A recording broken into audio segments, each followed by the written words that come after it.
জানেন, থাকি হচ্ছে সৎ বাবার কাছে, মানে সৎ বাবা, আপন বাবা নাই, মারা গেছে। যখন আমার বয়স 3 বছর, তখন আমার সৎ বাবা, আপন বাবা মারা যায়। মারা যাওয়ার পর আমার মা দ্বিতীয় বিয়ে করে। তখন আমি ছিলাম ছোট, 2-3 বছর বয়স আমার, তখন ছোট একদম। তো আমার মা যে দ্বিতীয় বিয়ে করে, সেই বাবা আমাকে একদমই সহ্য করতে পারে না, মানে আমাকে দেখতে পারে না, আমাকে দেখতে পারে না। আমি তো মনে করি এটা আমার নিজের বাবাই। আমি তো কখনো তার পর বাবা মনে করি নেই। আমি তো মনে করছি এটা আমার নিজের বাবা, এটা সবসময় আমি মনে করছি। যদি যে বলি, বাবা আমার 10টা টাকা দাও, ঘাটটা ধাক্কা দিয়ে একটা জোরে ঘাটটা ধাক্কা মারে ধাক্কা দিয়ে ফেলে, তো ভাবতাম বাবা হয়তো এমনি এমনি এরকম করে। কিন্তু কখনো কল্পনা করি নাই উনি আমার আপন বাবা না, উনি আমার সৎ বাবা। কারণ আমি তো ছোটো ছিলাম, আমি তো জানতাম না জানার কারণে আস্তে আস্তে আস্তে আস্তে আমি বড় হয়ে আমার 13-14 বছর বয়স হয়। হওয়ার পর একদিনকে আমি বলছি যে, বাবা আমার স্কুলে অনেকগুলো টাকা আটকে গেছে, টাকা দিতে হবে। এই কথা বলছি দেখে আমাকে অনেক মারছে, এমন মারছে আমার, সেদিনকে একদম জ্বর এসে বসে আমার গায়ে, এইভাবে মারছে আমাকে। আমার স্কুলের টাকা আটকে গেছে, আমি সেই কথা বলছি, এটা কি আমার অপরাধ করে? উনি তো আমার সৎ বাবা, কিন্তু আমার আবার পরের 2টা ভাই বোন কিন্তু আমার হয়, সেই ঘরে 2 ছেলে হয়। আমার এই বাবার ঘরে, দ্বিতীয় বাবার ঘরে 2 ছেলে হয়। সে ছেলেদেরকে খুব আদর করে, কিন্তু আমাকে দেখতে পারে না।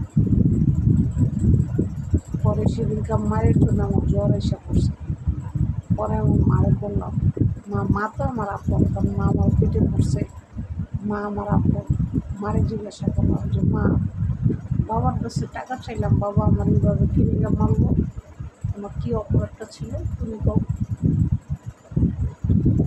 তখন আমার মা বলছে যে, সেদিনকার এই কথাটা আমার মা নিজের মুখে বলে যে, উনি তো তোর আপন বাবা না, উনি তো সৎ বাবা। হ্যাঁ, তোর দিব না কিছু, যা দেওয়ার পরে আমি দিব। তোর স্কুলের টাকা আটকে গেছে, পরীক্ষা দিতে পারতাছিস না, টাকা আমি দিব।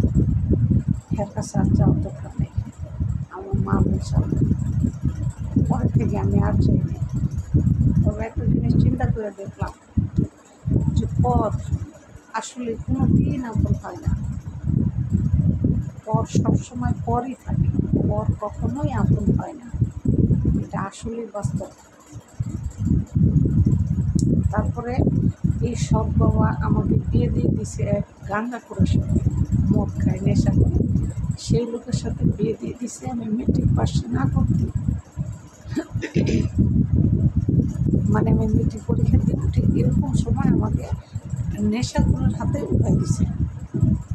টাকার লোক, নেশাখোরের টাকার লোক দেখাইছে, বাস আমার নেশাখোরের হাতে উঠাই দিছে। বাপের বাড়ি জীবনভর মাই খেতে দিতে বলাইলাম, স্বামীর বাড়ি গেলাম তো একই অবস্থা। স্বামী তোর কাছে আরও খারাপ, জঘন্য খারাপ, সেও করে নেশা করে, চুরিদারি করে মানুষ এসে আমার কাছে বিচার দেয়, এই তো জামাইটা চুরি করে নিয়েছে, ওইটা চুরি করে নিয়েছে, আমার এই সময় এসে মারে।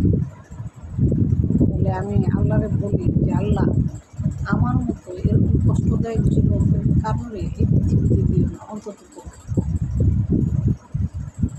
সৎ বাবা আসলে সতই হয়। আজকে নিজের মেয়ে হইলে সে কি এরকম খারাপ মানুষের কাছে আমার বিয়ে দিতে পারত? পারত না। ভালো মানুষের কাছে বিয়ে দিত, সুখে শান্তিতে আমি সংসার করব। আবার বিয়ে দিছে, কিচ্ছু নেই নাই, ছেলে জামাই তো প্রত্যেকদিন আমার মারে আর ঘর তোর বাপের বাড়িতে কিছুই দেয়নি, তোরে আমি এত আরাম আয়ের সাথে বিলাসিত করতে পারি। 2 বছর পরে একটা বানাবে, এ এনেছিলা ও এনেছিলা, সব জায়গায় সিরা জামা দিদা হাতে হয় আমার, ঘুরতে হয় আমার, সিরা কাপড় চোপড় পয়লা চলতে হয় আমার। কী করি, জামাই নেশা করে, মদ খায়, জুয়া খেলে, ভাগ্যে আছে এমন, আমি কী করবো, আমার তো কিছু করার নেই। তারপরে হইল একটা বাচ্চা আমার, এখন এই বাচ্চাটা রেখে আবার আমার বিয়ের পরে কাজ করতাম, এরকম নেশাখোর জামাই দেখে আমি কাজ করতাম, কারণ সে তো আমার কিছু দেয় না, ঠিকমতো খাওয়াই দেয় না, বাজার ঘাট করে না, কত সময় না খেয়ে থাকা লাগছে, এমন দিন গেছে সারাদিন না খেয়ে রয়েছে। পরে কাজ করতাম, পরে চলে আসছে পেটে বাচ্চা, বাড়িতে বাচ্চা আসার পর থেকে আর কাজ করতে পারিনি, বাসায় ঘুরে গেলাম।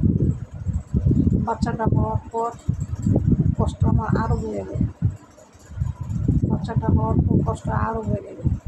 ছোটো বাচ্চা রেখে কোনো বাসায় কাজও করতে পারি না, কোনো চাকরিও করতে পারি না, কিচ্ছু করতে পারি না। এই ছোট্ট বাচ্চাটা রেখে আমি কী করবো বলেন আপনারা? জামাইও বাজার দেয় না, ধার দেয় না, মার কাছে ফোন দিলে মা তো মারে, আমি করতে গেলে আমি চাকরি করি, আর তো বাবা সব জানেনি তো, এত বাজার দিব দূরের কথা, আর মাইরা তুলে যাবো আমার। এই জন্য কষ্টের কথা কেউ বলি নাই। এই ছোট দুটো শিশু নিয়ে কী করবো, চাকরি তো আর করা যায় না, মানুষের বাসায় বাসায় কাজ করে এই দুটো শিশুটা আমি বড় করছি। জীবনে আমি অনেক কষ্ট করছি, এটা মানে আসলে ভাষা প্রকাশ করার মতো না, অনেক কষ্ট করছি, মানুষের দ্বারে দ্বারে ভিক্ষা করছি আমার সন্তানটার জন্য। আর খালি আল্লাহর কাছে বলছি, আল্লাহ অন্তত পক্ষে তুমি আমার সন্তানটা মানুষের মতো মানুষ করে, তার বাবার মতো যেন নেশা করে জুয়া করে না হয়। তো ধীরে ধীরে ছেলেটা বড় হলো, এখন ছেলেটা 12-13 বছর, ছেলেটা আমার ছাড়া কিছু বুঝে না, আমাকে অনেক ভালোবাসে, অনেক মহব্বত করে।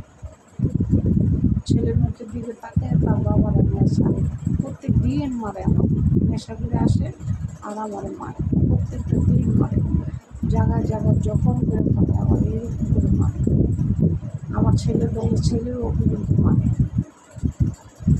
আর মাঝে মাঝে ধাক্কা দিয়ে বার করে দিয়ে বলে আমার বাড়ির থেকে বেরিয়ে যাবে, এখন আমার বাড়ি থেকে বেরিয়ে যাবে, এরকম বলে। কী করবো, মানুষের বাসা কাজ করে মানুষের বাসা থাকতে হয়, বাচ্চাটা নিয়ে কী করবো, স্বামীর কাছে জায়গা নেই, বাবা মার কাছে জায়গা নেই, এখন আমার তো একটা ঠাই লাগবে, আমার থাকতে হবে, বাঁচতে হবে, কী নিয়ে বাঁচবো? তাই আমার ছেলেটা নিয়ে আমি মানুষের বাসায় কাজ করি আর মানুষের বাসায় থাকি, কারণ আমার জান তো বাঁচাইতে হবে। আমার জন্য আপনারা সবাই একটু দোয়া করবেন, যেন আমি জীবনে সামনের দিকে এগিয়ে যেতে পারি, আমার জন্য সবাই একটু দোয়া করবেন।